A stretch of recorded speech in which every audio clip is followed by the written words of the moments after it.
El infierno existe y se los puedo jurar porque yo estuve durante unos momentos allí y no hay día que no puedo olvidarlo, pues cualquier sensación, ya sea mínima de calor, me recuerda el eterno dolor que sufrí por pasarlo allí, pero admito que todo fue bien ganado por involucrarme con gente que no debía y dejarme cegar por el cochino dinero. Yo tenía 34 años y recién había llegado de una estancia de 15 años en Texas, donde trabajé en ranchos ganaderos y como caballerango, y se podría decir que aprendí bastante de ese negocio de los animales. Me regresé al país cuando mis padres se enfermaron por temas propios de la edad, y como venía con algo de dinero, no hice por buscar trabajo y solo me la pasaba en casa, o de repente cuando mis primos me invitaban a salir, pues para mí todo esto del país ya había cambiado bastante. Agarramos mucho la maña de irnos a un bar de banda en vivo, de esos que estaban chidos con el ambiente, y estaba lleno de muchachas muy guapas, pero también había mucha gente alucin que podrían ser de la maña, pero yo de momento no lo sabía. Un día mis primos me dijeron que tocaría una banda de norteño medio famosilla en el lugar,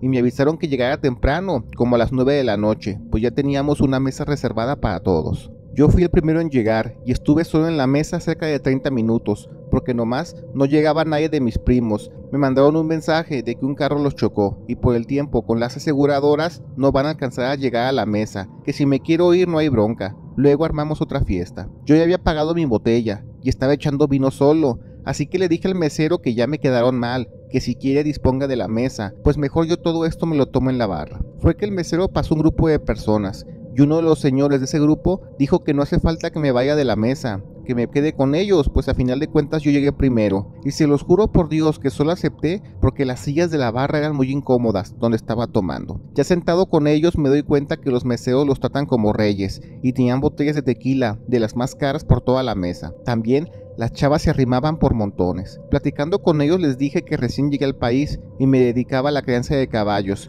y como que al líder de ese grupo, al escuchar eso, le brillaron los ojitos y me jaló rápido para sentarme cerca a él. Me dice que él a las afueras de la ciudad tiene un rancho con caballos, y ya fue que nos agarramos hablando sobre ese tipo de animales. El señor también tenía bastante conocimiento y estaba tan emocionado por la charla que se los juro, se nos arrimaban chavas guapísimas que dejarían con la boca abierta a cualquiera, pero para el señor eran invisibles. Él estaba emocionado a solo hablar de sus animales conmigo. Se hicieron las 3 de la mañana y me dijeron que fuéramos a su casa a seguirla, y pues sí me hice la idea de que ellos eran gente de la maña, pero hasta eso de momento no me generaban tanto miedo. Nos fuimos en las camionetas y llevamos como a 10 chicas, y en la residencia de este compa se armó la fiesta para bien, en la alberca. Y ahora sí no te voy a negar que también se armó lo perverso. Yo le dije al patrón que no quería meterme a la alberca y él estaba en las mismas, así que mejor nos fuimos a uno de sus salones, donde él tenía unas pantallas enormes y me mostró sus animales, tanto los que tiene en el rancho que me comentaba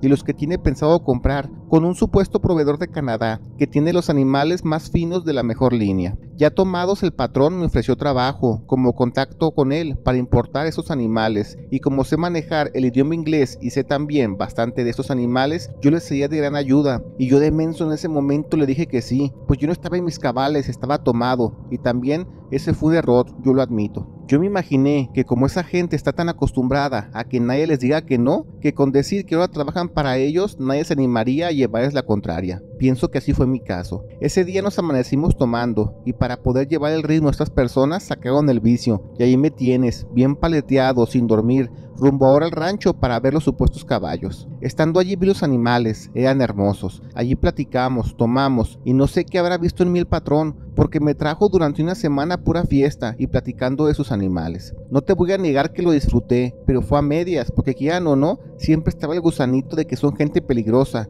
y en cualquier momento esto se puede salir de control. Un día él me llegó con una tarjeta de débito y me dijo que me van a depositar 27,000 pesos a la semana, porque ahora soy uno de sus empleados de confianza. Yo no sabía qué hacer, pues quería dejarme de juntarme con ellos, pero cuando la semana se me iba acumulando el dinero me deslumbré. Yo ahora empecé incluso a pagar una enfermera para que cuidara al 100% a mis padres. Me dieron una troca del año, y ahí ya me tienes con ellos, pero no en lo peligroso, solo en lo de sus animales, como si fuera un caballerango personalizado. Pasaron 6 meses cuando en una ocasión me dijeron que debía acompañarlos a todos a un pueblito a la orilla del estado, porque el patrón necesita asesoría con una santera que le dice más o menos lo que le depara su futuro, y que de paso me van a hacer un ritual a mí para que ahora sí yo sea uno de ellos. Preguntando con la gente, ellos me comentan que los empleados de confianza, pero los de muy confianza del patrón, él les paga un trabajo donde su gente está literalmente cuidada por un ser del más allá que hace cosas imposibles, como que las mismas balas los esquiven o sus trabajos sean invisibles a gente poderosa, a los contras o a la misma policía. No cualquiera lo tiene porque es carísimo y aparte se necesita hacer un ritual donde sacrifican cosas más allá de animales, así que ya se harán la idea de qué podría ser, así que yo al escuchar eso casi me zurro del miedo. También me comentaron que el patrón hacía reclutado casi toda su gente, porque según él, lo que le dijo la santera, él lo usa como guía, y que seguramente algo le ha de haber dicho sobre conocer a alguien con los mismos gustos de animales en un bar, y así fue como yo aparecí. Quizás ya me estaban esperando. Sea coincidencia o no, pues yo ya estoy aquí y no hay vuelta atrás. Cuando llegamos al pueblo nos trepamos un cerro donde la señora vivía en una casa de adobe, de lo más humilde que te puedas imaginar, y eso no me cuadró, porque si la señora cobraba fortunas por hacer sus rituales, no veo la razón del por qué vivir de esa manera. El primero que entró fue el patrón, y esto estuvo más extraño, porque entró vestido con ropa formal, pero cuando salió como 30 minutos después, salió bañado en sangre, ya muy seca, y se acostó en la caja de la troca para que le diera el sol directo. Cuando fue mi turno, yo estaba un suspiro de llorar, pero también es que no había excusas. Yo tuve varias oportunidades de haberme zafado de esa vida, pero la verdad es que el dinero me cegó por completo, porque al ya tenerlo en mis manos me nubló la mente, se los juro. Aún así muy asustado, entré a la casa de adobe para encontrarme a la señora. Dentro me atendió una señora muy viejita de unos 80 años, que solo tenía en su casa un catre, pero eso sí, un altar lleno de figuras y velas por todos lados. La señora me vio y me hizo la seña que me inclinara ante ella, como si me pusiera de rodillas, y cuando lo hice, me dio un coscorrón y empezó a regañarme de qué hago ahí, ese no es mi mundo, y que lo que menos quiero hacer es meter a más gente inocente en la maña. Yo me solté a llorar a las piernas de la señora, diciendo que es verdad, no sé qué hago allí, pero es que todo ha sido muy rápido, y quisiera tener la valentía de decírselo a esta gente, pero ellos son peligrosos y me da miedo. La señora me dijo que me puede ayudar a regresar a mi vida normal, pero depende de mí, y es que me pueda hacer el ritual, el cual le pagaron para hacer, pero yo perderé la vida, el tiempo suficiente para que ellos lo vean y me dejen en paz a mi suerte. Lo malo es que ese tiempo lo pasaré en el infierno, literalmente en el sufrimiento, pero que ella cree que es un castigo justo por meterme en temas que no conozco por unos simples cuantos pesos. Yo le dije a la señora que si esa es la única salida lo hago sin pensarlo, pero la santera me dijo que duda mucho que logre sobrevivir, pues se ve que lo que menos tengo es carácter. Yo me aferré a que lo hiciera, y la santera se rió pues entendió que hablaba de dientes para afuera, pero esto para mí ya era un todo o nada. La señora me hizo el ritual, que por miedo y respeto no diré de qué se trató, pero cuando sentí cómo mi respiración se disminuyó, escuché unas últimas palabras de la santera, que me dijo que me aferre a lo que me mantiene con vida. Aquí viene lo horrible que me tocó experimentar en ese infierno. Poco a poco todo el lugar se puso oscuro, y sentí como el calor me empezó a asfixiar al punto que sentía lentamente cómo se me quemaba la piel, donde todo el lugar era como un horno. Por donde volteabas ahora era puro fuego por todos lados. El aire se me acababa, al punto de ir así asfixiarme por completo, y todo se me iba negro, pero después despertaba de nuevo, y como si fuera un bucle, sufría todo otra vez, como si fuera un espiral eterno. Yo solo pensaba en lo que me mantenía cuerdo y con vida, y era que mis padres me necesitaban aún con ellos. No sé cuánto tiempo pasó en ese momento, pero cuando desperté, lo hice desnudo detrás de la choza de la santera, lleno de tierra, y ella con una sonrisa también sorprendida me dijo que es difícil de creerlo, pero lo logré. Ella pensó que no podría sobrevivir, pero le da gusto que así fuera, pues se fue con la finta de que como fui bueno para impresionarme por lo banal, pensó que esto era mi fin, pero gracias a Dios tuve el valor para soportar lo peor. Ella me dijo que al hacer el ritual y perder la vida se lo mostró a los de la maña, y ellos vieron y me dejaron a mi suerte. Aunque el patrón preguntó que si entonces yo no era el famoso brazo derecho que lo acompañaría en sus jales, y la santera le dijo que no, debía seguir buscándolo. Al parecer no era la persona que buscaban y me dejaron allí como si fuera un animal atropellado, y es por eso que ya la señora me mantuvo fresco un rato con tierra húmeda a la espera de que si podía sobrevivir, y gracias a Dios sí lo hice. La santera me dijo que me quedara con ella unos días para ver que no tuviera secuelas, y aunque sí soñaba muy feo, no fue nada que con el tiempo lo pudiera sobrellevar. La misma santera me dio el dinero que el patrón le pagó por mi ritual, y me dijo que me fuera con mi familia del país, porque aquí en México si me quedo será mi fin. Por eso, con toda la discreción del mundo, logramos vender la casa, más el dinero, y con mis contactos en el rancho donde solía trabajar, arreglamos todo para que mis padres pudieran irse conmigo de aquel lado, donde pasaron sus últimos días, gracias a Dios con la mayor de las atenciones. situaciones. Yo en mis ratos libres doy testimonio de lo que sufrí, pues no quisiera que alguien más viviera lo que me tocó experimentar. Y como lo dije una y otra vez, todo esto lo hice por unos cuantos pesos y una vida más relajada, pero eso sí, lo hacía del lado del diablo y ya con mi alma empeñada.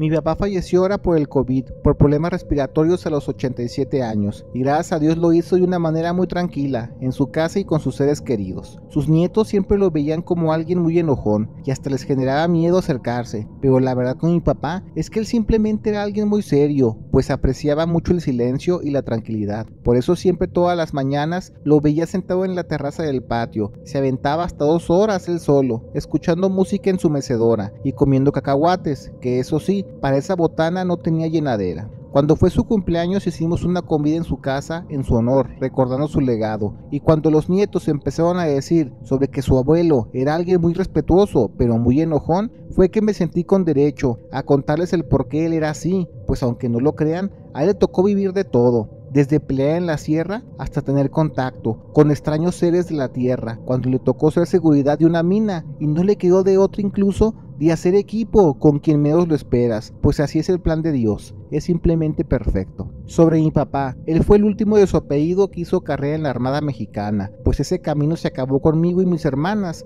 pues una quiso hacer vida en Estados Unidos con su esposo, la otra es enfermera y yo me tomé el camino de la docencia. Mi papá entró al ejército apenas tuvo edad y poco a poco fue escalando hasta que agarró un buen puesto, pero eso sí, lo suyo era entrar al topón, pues cuando él estaba en servicio fue que le tocaron todas estas famosas redadas de la sierra en el norte del país, cuando se empezaron a combatir los sembradíos. Él no tenía reparos en decir que en esos enfrentamientos hubo muchas pérdidas por ambos bandos, y aunque en más de una ocasión él estuvo a punto de perder la vida, siempre la libraba, pues como decía mi padre, mientras sepas distinguir en los problemas cuándo hay que calmarse y cuándo hay que alocarse, siempre les llevarás un paso adelante. Cuando cumplió el tiempo suficiente para jubilarse, él aún seguía muy entero de edad y salud, y como para esas fechas yo ya estaba entrando a la escuela normalista y mis hermanas ya estaban casadas, él se sentía muy solo y empezó a tomar trabajos como de escolta de personal y chofer para familias ricas del centro del país. En una ocasión, a la familia que le prestaba el servicio se fue del país, creo que España, y mi papá ya se había hecho en ese entonces de 3 casas, así que intentó vivir de sus rentas, pero eso lo aburrió bastante, y por medio de un contacto de la misma familia con la que trabajó, le ofrecieron un trabajo muy peculiar como jefe de seguridad para una mina en otro estado. Cuando habló con la compañía,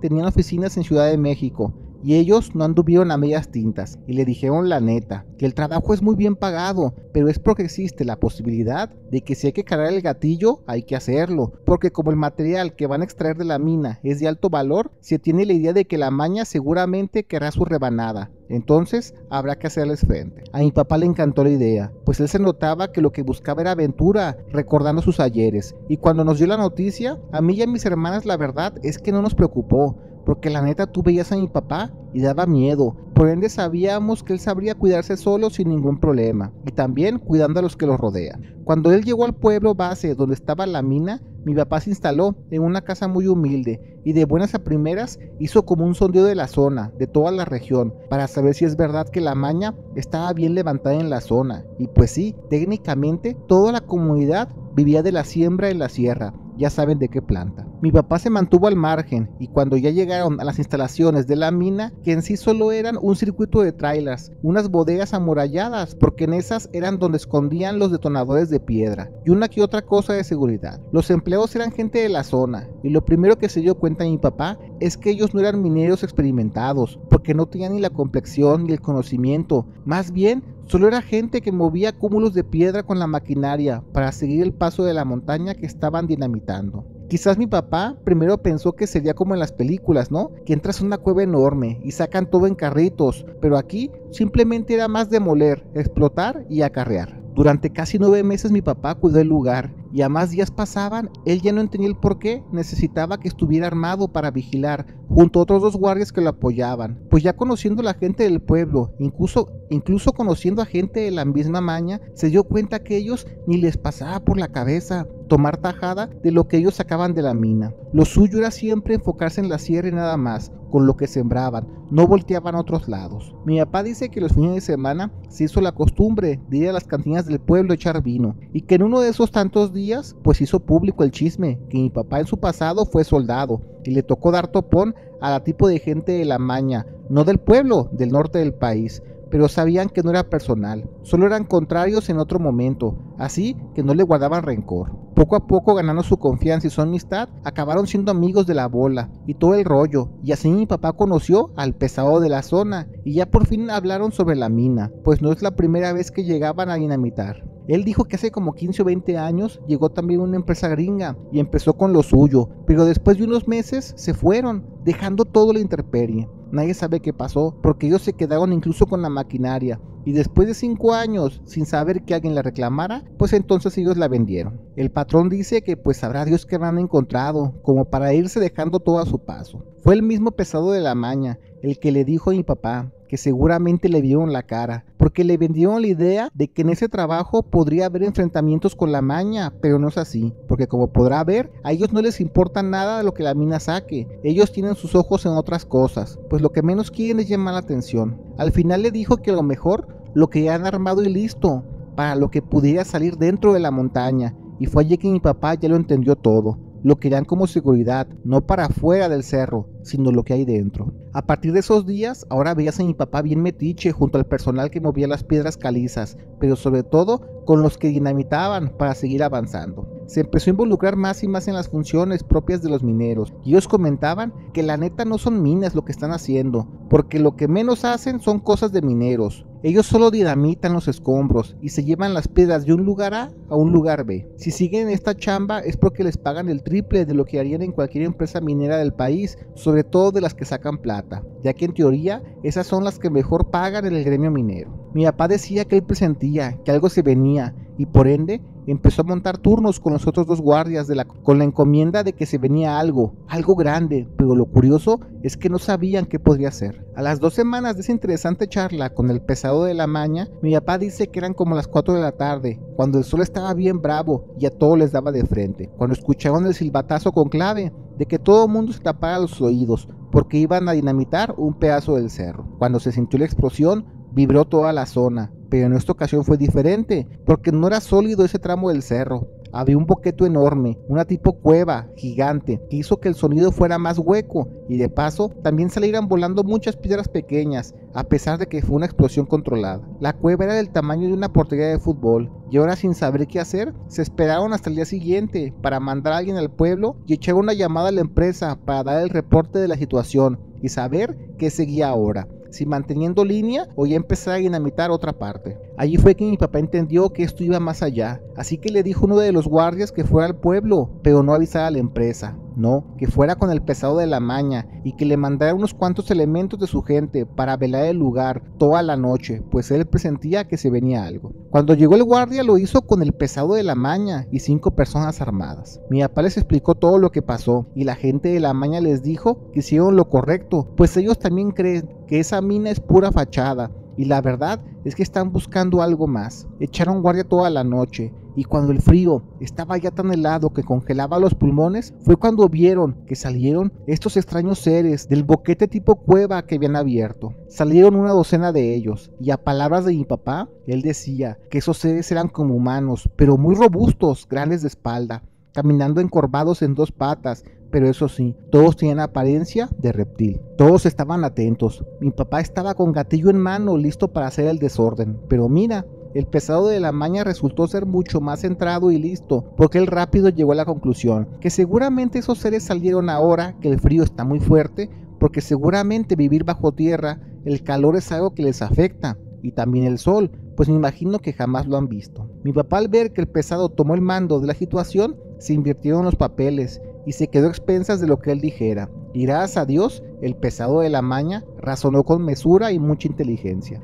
Dijo que nadie tiene que dar aviso a la empresa de lo que vimos y que de momento solo vamos a vigilar que estos seres no salgan del perímetro de la zona minera. Él tiene el presentimiento que apenas se asome el sol, estos extraños seres se van a regresar por donde vinieron, y cuando pasa eso, van a tapar el hoyo dinamitándolo de nuevo. El pesado decía que eso es lo correcto, porque lo que menos quiere es que en la zona, en la comunidad, hay extranjeros, policías o incluso gobiernos cerca de sus terrenos y eso les afecte la fiesta en sus sembradíos. Prefieren 1000 veces guardar el silencio y su misma gente vigilar la zona de ahora en adelante a comprometer su cosecha y su forma de vida. El señor tuvo boca de profeta, porque esos seres, cuando empezó a amanecer, se metieron rápido a la cueva y ahora sí, todos se pusieron las pilas en poner mortero de base y dinamitar la cueva para que nadie salga de nuevo. Lo que hicieron los de la maña fue que ahora sí tomaron posesión del lugar y yo tuve que dar aviso que el crimen organizado ya llegó y no puedo tener control sobre él. Les dije que ellos quieren saber de qué va la mina y quieren su tajada, porque si no nos van a correr, y como que la empresa al no ver o escuchar nada relevante en todos estos meses que se escarbó el cerro, como que dijeron que tomarían cartas en el asunto, pero la verdad no fue así. Simplemente me ignoraron y se volvió una segunda ocasión que incluso la empresa acabó dejando toda la maquinaria allí a la buena de Dios. Nadie preguntó por ella. Mi papá ahora sí sin trabajo, pero con la experiencia de su vida fue que regresó a la casa, pero sin duda entendió algo muy importante, y es que no hay necesidad de molestar a quien no te está molestando. Es por eso que quizás optó siempre el tener una postura seria y mínima de contacto. No es porque no quisiera a sus hijos o sus nietos, daría la vida por ellos. Simplemente él era así, alguien muy respetuoso.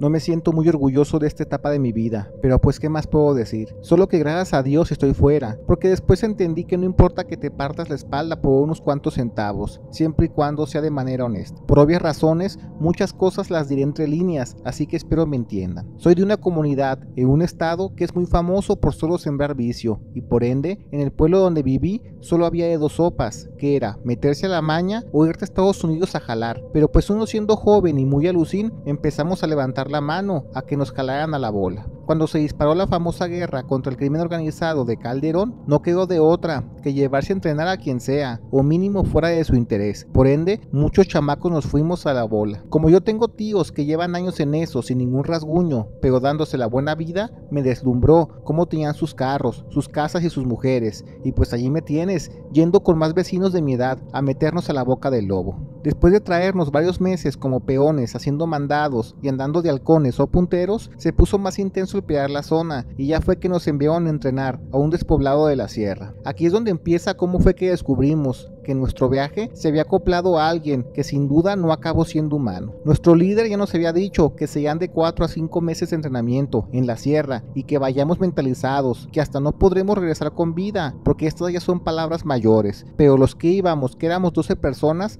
estábamos muy emocionados, que ahora en verdad empezaba nuestra vida llena de lujos, aventuras como se cantan en los corridos, pero eso sí, primero había que sufrirle un poco. Nos reclutaron en un rancho que estaba como a 4 horas de nuestro pueblo, y ahí fue que conocí a las demás personas, que en su mayoría eran chicos de entre 20 y 25 años, que venían del norte de Jalisco. Los primeros días solo fue esperar a la gente, los líderes, que nos dijeran cuál sería el siguiente paso, y en ese tiempo libre, por así llamarlo, había un chavo que le decían Rayito, que se los juro por Dios, nos tenía todos hartos, porque por lejos era el más boca floja, alucín de todos los presentes del rancho. No se callaba para nada, todo el santo día hablaba que sus tíos eran gente poderosa de la maña, que su familia tiene terrenos y camionetas, y que él ya sabe operar tales armas y no sé qué tanta cosa. En esos momentos quien cuidaba el rancho era un señor ya muy grande, que se dedicaba solo a abrir las rejas del lugar, y nos hacía de comer en un cuartito pequeño, donde él también cocinaba con fogón, y por las noches lo usaba para dormir. Nosotros dormíamos en unas colchonetas al aire libre, donde la neta el frío estaba macizo, pero no quedaba de otra más que mostrar de qué estabas hecho, que tú no te rajabas. Un día ese chavo, al que le decían Rayito, le estaba cargando mucho la mano a uno de los chicos del grupo, y cuando se fueron a los golpes, el chavo pequeño le metió una tremenda tunda a Rayito, dejándolo llorando en una esquina, diciendo que le dolía demasiado la mano, que seguro ya se le había quebrado, pero nada que ver. Solo le fisuraron un dedo, a lo mucho, pero sin nada de analgésicos a tomar. Rayito estaba con la quejadera, como si estuviera a punto de fallecer. No me sorprendió que fuera así de llorón, la verdad. Incluso todos pensamos lo mismo de él. Al menos esa noche, como Rayito se estaba quejando bastante por el dolor y no dejaba dormir a los demás, lo mandamos a que se fuera a la pura esquina del rancho para que no molestara. Nos acostamos y todo muy normal, pero a eso de las 5 de la mañana, uno de los chavos de Jalisco nos despertó a todos, dándonos de patadas en el suelo, diciendo que ahorita que se paró a orinar en una zanja donde estábamos haciendo nuestras necesidades, vio algo muy extraño. Era similar como una chiva que estaba brincando la barda de un costado del terreno, pero no estaba entrando, era como si estuviera huyendo. Nos estaba explicando sobre eso, cuando don Cipriano, el que cuidaba el rancho, se levantó y nos dijo que qué bueno que estamos despiertos, pues ya no tardan en llegar los líderes y que ahora sí se viene lo bueno de nuestro entrenamiento. Él de una bolsita nos dio a todos como gomitas de silicona, con muchas hierbas de la verde, ya saben de cuáles, para decirnos que las masquemos para aguantar el dolor de lo que se aproxima. Nosotros no teníamos la menor idea de lo que nos esperaba, pues lo primero que nos hicieron ellos al llegar fue darnos tabla. Don Cipriano nos estaba echando la mano para que no fuera tan doloroso, y aún así, con la planta mascar fue un verdadero infierno. Para los que no saben qué es eso, dar tabla, digamos que es como darte nalgadas con una madera dura con muchos pozos, que duele como no tienen una idea. Te deja las nachas moradas y sin chance de sentarte o hacer del 2 con calma durante semanas. Pero ellos decían que esto es parte del entrenamiento, porque en este mundo o te haces fuerte, a lo que sea, o no duras más de 3 años con ellos. Pues total que nos dieron tabla. Y yo siendo de los primeros, se los juro por Dios, que aún de recordar, hasta me escalofríos por el dolor, pero hasta eso sí logramos librarlo. A este compa Rayito, cuando le tocó, todos estábamos seguros que incluso se iba a desmayar del dolor, por lo llorón que resultó ser, pero nos cayó la boca a todos, porque no se retorció del dolor como todos. De hecho ni gritó, solo se puso bien rojo, pujaba y hacía muchas fuerzas y también sudó bastante, pero la verdad es que nada que ver con nosotros, que sí parecíamos ostiones con sal, pegando de gritos y retorciéndonos del dolor en el suelo cuando nos tenían agarrados. Nos dejaron descansar ese día, porque en la mañana ahora sí empezaría lo bueno.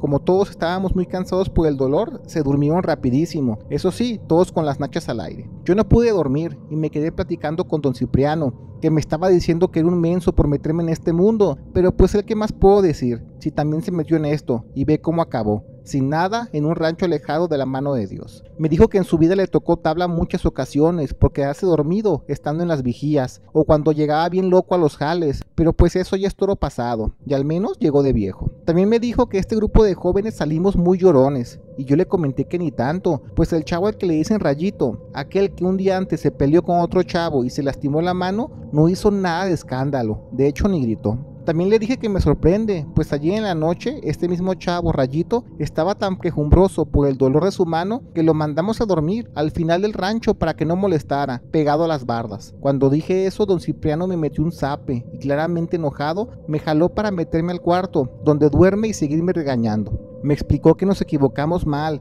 en mandarlo a dormir solo y me preguntó que si aparte de eso, de que no lloró con la tabla, si actuó de una forma más extraña. Yo le dije que no sé si tiene que ver, pero esa noche cuando nos avisó que llegaban los líderes, estábamos despiertos porque un chavo fue a orinar a la zanja y jura que también al fondo del rancho vio como una cabra o una chiva brincó de la barda, pero no era para entrar, era más bien para salir. Aún recuerdo la cara de don Cipriano al escuchar eso, pues pareciera que le había dicho que mañana se acababa el mundo, y ya mejor me mandó a dormir, diciendo que pues ya será de Dios, y que me ponga las pilas para aguantar el proceso, pues será muy difícil, aunque me ve condiciones. Todos nos despertamos tarde, pero lo bueno fue que ese día los líderes llegaron tarde, pasadita de las 2 p.m., pues estaban haciendo unos jales paralelos a estarnos entrenando. Al vernos nos preguntaron que dónde estaba Rayito, aquel chavo que resultó que aguantó la tabla como los grandes, y pues era verdad, el chavo ya no estaba con nosotros y nadie sabía dónde estaba. La mitad de los líderes se fueron a buscarlo, y ahora, sin ser tanto personal, la otra mitad mejor se regresó al pueblo para pasar la noche. Mientras los demás agradecemos a Dios, que al menos tenemos otro día para descansar las nachas, porque la verdad se los juro, el simple hecho de mantenernos de pie nos era un verdadero calvario y nos dolía todo. Cuando cae la noche me acerqué a don Cipriano para platicar y le pregunté qué cree que le pasará a Rayito cuando lo encuentren. y me dice que lo más obvio es que le den fin, pues salirte de esto es posible, pero dejarlo a medias es lo peor. Mientras hablábamos de unas cuantas experiencias, me di cuenta que don Cipriano le costaba mucho agarrar su taza de café, porque tenía las manos lastimadas por los callos como si hubiera trabajado. También noté que tenía mucha tierra en las uñas, y no solo fue eso. Al final, cuando ya vi que tenía una pala en la esquina y estaba de la punta hasta la mitad, claramente pulida, pero el mango se veía sucio, fue que descubrí que esa pala recién se acababa de usar y no se necesita ser un genio para saber ahora dónde estaba Rayito. Yo mejor mantuve distancia y no dije nada ni lo cuestioné, pues capaz que yo tendría el mismo fin, porque entendí que en ese mundo te pueden dar fin casi por cualquier cosa. Los siguientes meses estuve al pie del cañón en el entrenamiento y de un día para otro me dijeron que estaba listo y me mandaron a una comunidad